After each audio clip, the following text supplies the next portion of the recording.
Bien, buenas noches, buenas tardes, buenos días. Vamos a pasar ahora a ver el espectro electromagnético. Vamos a empezar viendo las leyes de Maxwell.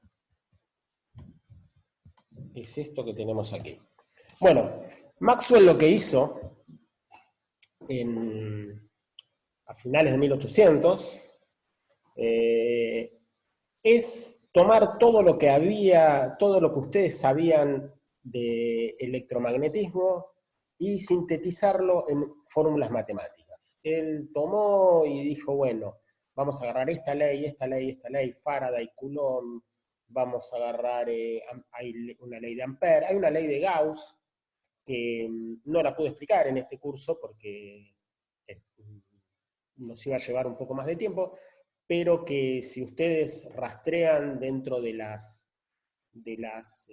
los apuntes que tienen cuando está el campo eléctrico, hay una parte de Gauss. Bueno, tomó todas esas leyes y les dio una forma matemática. Una forma que después vino Heaviside y la puso un poquito mejor, o sea, la convirtió en lo que se conoce como las cuatro leyes de Maxwell, que están consideradas como está en el podio de las leyes, de las fórmulas más bonitas de la física.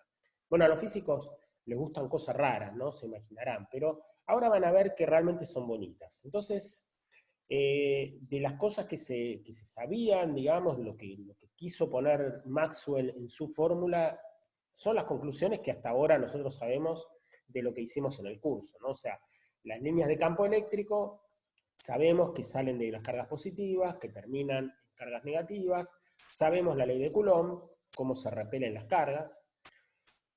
Por el otro lado, las líneas de campo magnético siempre están en bucles cerrados, no empiezan ni terminan porque no hay cargas magnéticas, no hay un monopolo magnético. Ampère mostró que las cargas en movimiento generan campos magnéticos, o sea, si ustedes tienen una corriente va a aparecer un campo magnético. Y luego viene la ley de Faraday, muy importante, donde un campo magnético variable induce una diferencia de potencial, o sea, un campo eléctrico. Con todo esto, lo que estamos viendo es que efectivamente el campo eléctrico, el campo magnético, no son independientes. Las cargas y el campo magnético que se produce cuando una carga se mueve y el campo eléctrico que se produce cuando hay una carga, tiene que estar todo eso enganchado, ¿no es cierto? O sea, hay una cierta relación. Y bueno, eso matemáticamente quiere decir que debe haber una fórmula que las incluya. O sea, electricidad y magnetismo de alguna manera son simétricos, no totalmente simétricos, ¿vieron? Porque la carga no produce un campo magnético, la carga en movimiento produce un campo magnético, ¿no? Entonces, hay un pequeño detalle ahí chiquito, pero un cambio en el campo magnético produce un campo eléctrico y un campo en el campo eléctrico debería producir un campo magnético, ¿no? Entonces, lo que hace Maxwell es decir, bueno, debe existir un campo electromagnético, debe ser un único fenómeno, y todo ese fenómeno tiene que estar en alguna fórmula. Estas son las ecuaciones de Maxwell. Como ven, son muy bonitas. Estas son las ecuaciones generales, donde acá lo que te dice es, nosotros no la podemos explicar, no la podemos desarrollar básicamente por dos problemas. Uno es que, yo no sé si todavía ustedes saben lo que es derivadas. Supongo que sí, que ya a esta altura tienen que saber, pero el problema es que estos son derivadas de vectores. Entonces las derivadas de vectores hay que hacerlas componente por componente, y esta derivada no es lo mismo, esto se llama rotor, esto se llama gradiente. Tienen sus cuestiones, ¿no? O sea, hay un pequeño que se puede aprender también rápidamente en una clase, pero imagínense que lo que está diciendo acá son variaciones. Entonces, ρ es la densidad de carga. Esto que está acá es la ley de Gauss, expresada de una manera un poco rara, pero que te está diciendo que, bueno, de alguna manera la carga genera un campo eléctrico. De alguna manera la variación de la carga, esta es la ley de Faraday-Lenz. sea, la variación del campo magnético te está haciendo una variación en el campo eléctrico. Esto es la ley, también es una especie de ley de Gauss magnética que nos dice que, bueno, las líneas, justamente acá no hay un ρ que te genere un campo magnético, no existe una carga magnética, por eso esto es cero. Y acá, bueno, esta es la más complicada de todas. Esta J que está acá es corriente, es densidad de corriente. O sea que una corriente eléctrica algo te está generando un campo magnético. Y bueno, y también una variación de la... Este término se agregó, hasta acá era la ley de Faraday y este término lo agrega Maxwell, porque si no, no se conservaba la carga. Bueno, el asunto que de estas constantes que ven acá, ustedes las conocen a todas. El mu0 era el mu0 ese 2 por 10 a la menos 7 Tesla metro cuadrado, ¿no?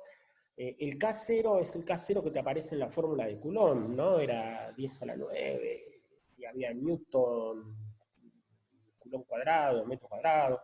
Bueno, revisen, pero estas las conocen, 4pi por supuesto, y en algún momento yo les dije que mu0 y K0 estaban, tenían unas unidades raras, por más que uno tiene Tesla y el otro, pero si ustedes le dan vuelta al asunto, van a ver que esta cosa que está acá, mu0 sobre 4pi K0, muchas veces se escribe 1 sobre 4pi K0, se escribe como epsilon 0.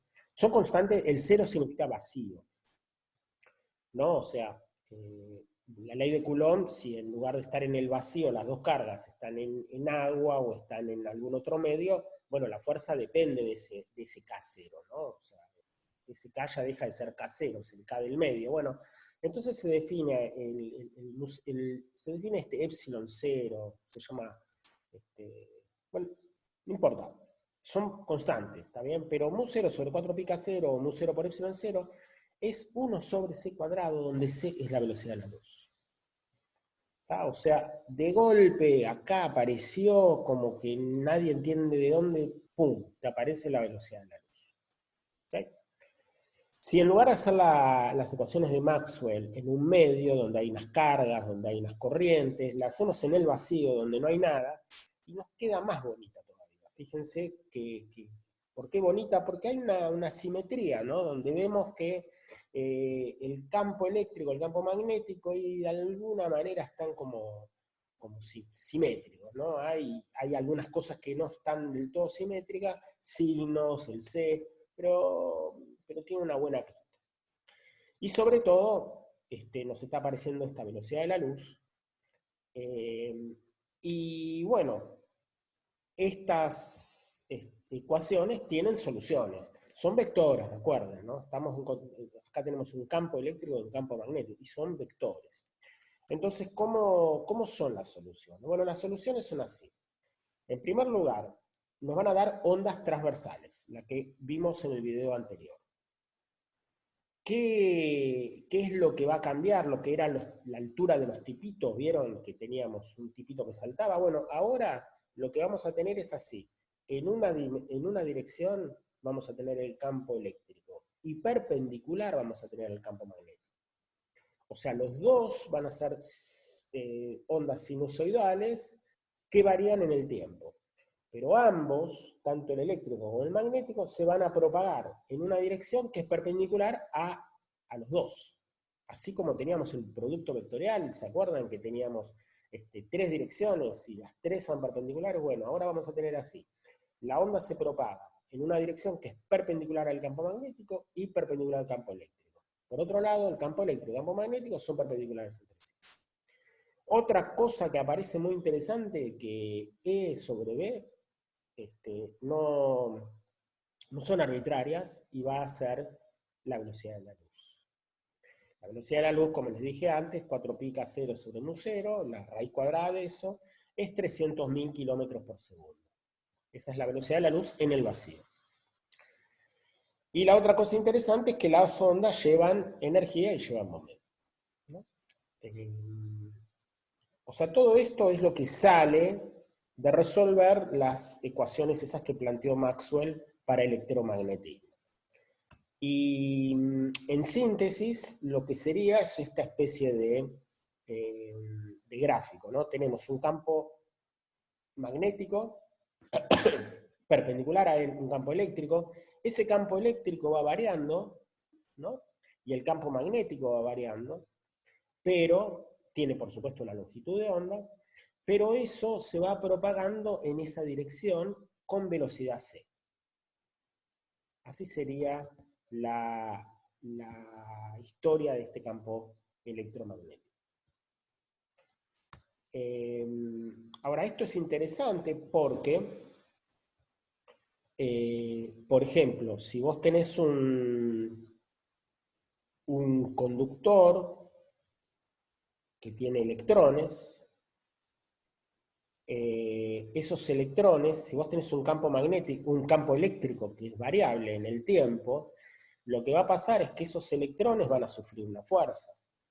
Por ejemplo, si vos tenés un campo hacia abajo, va a surgir una fuerza hacia arriba, ¿no? Los electrones se van a ir hacia allá. Y acá, si en otro tiempo la fuerza va a ser mayor, van a ir más electrones hacia allá. Y en algún momento, si vos cambiás la polaridad, el campo eléctrico, en lugar de ser hacia arriba, va hacia abajo, o en vez de ser hacia abajo, va hacia arriba, y bueno, los electrones van a cambiar la dirección. O sea, lo que vas a lograr es que por acá haya una circulación, una señal, que va a responder a ese cambio de campo eléctrico. O sea, que vos tengas esto se llama una antena, ¿no? O sea, vos vas a tener un campo eléctrico que te va a producir una corriente en tu conductor. Una corriente variable, va a variar con el campo eléctrico. Y a su vez, recordemos que cuando tenemos una corriente tenemos un campo magnético, o sea que a su vez también vas a generar un campo magnético que viene alrededor de este conductor. Todo eso va a pasar. Pero, ¿cuál es la consecuencia de esto? Que vos tenés una antena, simplemente un conductor, y por ese conductor va a circular una corriente y va a generar y se va a generar un campo magnético. Entonces vos podrías haber generado esa variación en un lugar y la vas a obtener en otro. Eso es lo que buscó Hertz. Hertz buscó una confirmación de esto, a ver si tiene sentido lo que está diciendo Maxwell. Y lo que hizo fue justamente esto. Acá puso una corriente variable muy grande, y el circuito, acá tiene estas esferas de metal, son para almacenar cargas, o sea que acá había una carga muy, muy, muy grande, ¿no? Y acá, fíjense que el circuito está abierto, hay un centímetro de diferencia. Pero cuando ya la carga se hace enorme, entonces se produce un chispazo. ¿No? Salta ese chispazo. Ese chispazo es un cambio es un cambio grande, es una corriente que varía, entonces una corriente produce un campo magnético, el campo magnético, bueno, esa corriente, esa variación, Hertz puso acá un mismo dispositivo, ¿no? O sea, puso una espira, pero que no está del todo cerrado, ¿ven? Tiene acá un centímetro de luz, digamos, ¿no? Y él lo que vio es que después que se produce la chispa acá, se produce la chispa acá. Lo puso adentro de una caja, porque cuando se producía esta chispa se iluminaba y no podía ver esto. Entonces, bueno, hizo distintos dispositivos y terminó demostrando eh, que funciona esto que dijo Maxwell, ¿no? O sea, que realmente la onda electromagnética que se produce acá, esta variación del campo eléctrico, se está propagando y llega hasta esta antena, ¿no? Entonces, recapitulemos. Lo que hace Hertz es, él produce oscilaciones en el transmisor, esas oscilaciones generan ondas electromagnéticas, las ondas llegan al receptor y no lo pudo medir muy bien, pero más o menos haciendo distintas configuraciones, espejos, etc., mostró que se propagan a la velocidad de la luz. Dijo, no creo que la onda que he descubierto tenga ninguna aplicación práctica, es un experimento que demuestra que Maxwell tenía razón. Ahora, el hecho que se propague a la velocidad de la luz ya muestra una especie de sospecha de que esto, por supuesto que tiene que ver con la luz. ¿no? No es algo independiente de la luz. Entonces este campo electromagnético de alguna manera está relacionado con la luz. Bueno, rápidamente aparece Marconi y Brown, que ellos son los que ganan el premio Nobel porque todos los demás ya estaban muertos. Es una especie de homenaje hacia todos los predecesores que hicieron todo este desarrollo. Lo que hace Marconi es llevar estas ondas, él genera estas ondas y extiende bastante la distancia. La extiende hasta 6 kilómetros, ¿no? Una barbaridad, imagínense. Y Brown lo hace a 60 kilómetros. Dicen que Marconi, más que un científico, era un empresario, que lo que más estaba buscando era el negocio. Él termina siendo conocido como el que inventa el teléfono, el telégrafo sin hilo. Pero finalmente él logra, digamos, apoderarse de los avances que había desarrollado Brown, y finalmente él sí logra. Se dice que, o sea, no se sabe del todo, pero él dice que logró la primera transmisión transatlántica entre dos continentes. Bueno, aparentemente es el padre de todas estas comunicaciones modernas, ¿no? Por supuesto que se entiende el grado de importancia de este descubrimiento, no hace falta soslayarlo, ¿no? Entonces, bueno, partimos acá de Hertz, luego tenemos los primeros experimentos de Marconi, en el cual él lo hace en una isla, y llega a cruzar el río, llega a 6 kilómetros. Después tenemos, bueno, la navegación que se hace a través se puede hacer comunicación con los barcos, porque se llega a enormes distancias. Esto que está acá tiene que ver también con la radiación, que bueno, esto es Röntgen poniendo radio, y le hizo una fotografía a su esposa, y acá en la fotografía esta aparece el anillo. Esta es la primera radiografía que existe, ¿no? Donde se ve el anillo de la esposa de Röntgen. No está totalmente relacionado a esto, pero también son ondas electromagnéticas. Entonces, como les dije, todas estas ondas que tienen algo que ver con la luz se llaman ondas electromagnéticas. Y lo que vamos a ver ahora es esto. Ese es el espectro electromagnético. Estos son la misma onda electromagnética que acabo de describir, o sea, un campo eléctrico, un campo magnético, que están perpendiculares y que avanzan en otra dirección perpendicular, pero lo único que cambia entre ellos es la longitud de onda o la frecuencia. Las dos cosas cambian. ¿Por qué? Porque la velocidad es la velocidad de la luz. Viajan a una velocidad de la luz. O sea que si fijas la longitud de onda, tenés una frecuencia determinada. Si fijas la frecuencia, tenés una longitud de onda determinada. Entonces tenemos, por ejemplo, las ondas de radio. Yo no sé si ustedes ya dejaron de escuchar radio o no dejan, pero por ejemplo tenés la radio AM. ¿Qué es la radio AM? Bueno, ¿qué escuchas? Radio 10, es 710 kilohertz, 710.000 oscilaciones por segundo. O la radio, la frecuencia más baja la tiene la 530, son 530 kilohertz. Después tenés la FM. La FM, bueno, tenés la 98.3 megahertz, son 98,3 millones de hertz. Esas son la cantidad de oscilaciones que tenés, la cantidad de ciclos que tenés por segundo. Después tenés los microondas, y podemos ver también la longitud de onda de eso, ¿no? O sea, la longitud de onda de una radio AM, bueno, tiene el tamaño de 1 metro, más o menos. Por eso una antena de AM, uno tiene antena en el coche, que es un cablecito que tiene un tamaño aproximado. Las antenas antes tenían ese tamaño, más o menos un metro más o menos. Los microondas tienen centímetros, y si vos te fijas tu horno de microondas, bueno, tiene un tamaño de unos centímetros.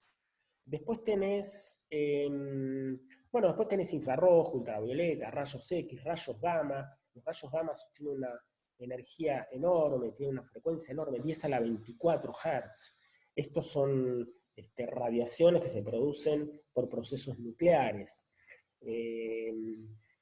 Y dentro de todo este espectro gigante que va de 10 a la 0 a 10 a la 24, o sea, 24 órdenes de magnitud, este cachito pequeñísimo que tenés acá, este es el espectro de la luz visible. Esto es lo que puede ver tu ojo. Tu ojo solamente puede ver desde 700 nanómetros hasta 400 nanómetros, ¿no? O sea, esto sería un nanómetro de 10 a la menos 9 metros. Esa es la longitud de onda que ve tu ojo. Es más o menos 10 a la 14 Hertz. Esa es la longitud. Entonces, esa es la frecuencia, perdón.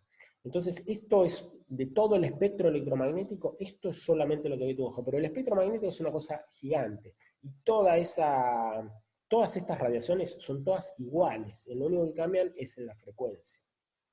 O sea, sigue siendo la misma onda electromagnética. Acá vemos distintas aplicaciones. Esto está, creo que ahora al revés. Claro, acá están las altas frecuencias de este lado, las bajas de este. Entonces, bueno, volvemos a tener ondas de radio, ondas de FM, ondas de los celulares que andan por acá. Tenemos los radares, que son microondas. Bueno, acá tenemos también el horno de microondas. Acá tenemos MRI, que alguien del grupo va a preparar algún trabajo sobre esa resonancia nuclear. Y tenemos este cachito chiquitito que está acá, que son la luz visible. Control remoto, en infrarrojo. Las máquinas estas para tomar color antes del verano. Y después, bueno, microscopios electrónicos, todos los procesos, incluso procesos, por ejemplo, de rayos gamma que se producen por procesos nucleares en el cosmos, ¿no? Y acá tenemos los tamaños, también pueden ver este gráfico, los tamaños relativos de las longitudes de onda. Por ejemplo, acá es una cancha de fútbol y acá es un núcleo atómico, ¿no? Todo esto sería... Pero, de vuelta, todo esto tan gigante, con tantos cambios de dimensiones, simplemente es un único proceso, un único efecto, que es el campo electromagnético. El campo electromagnético sería el campo eléctrico y magnético que van perpendiculares y avanzando a la velocidad. Bien, eso es todo lo que tenemos. Así que vamos a cerrar y vamos a despedirnos. Bueno, continuaremos entonces la próxima clase. Ya empezamos con teoría de la relatividad y nos vamos acercando a la física cuántica. Nos vemos.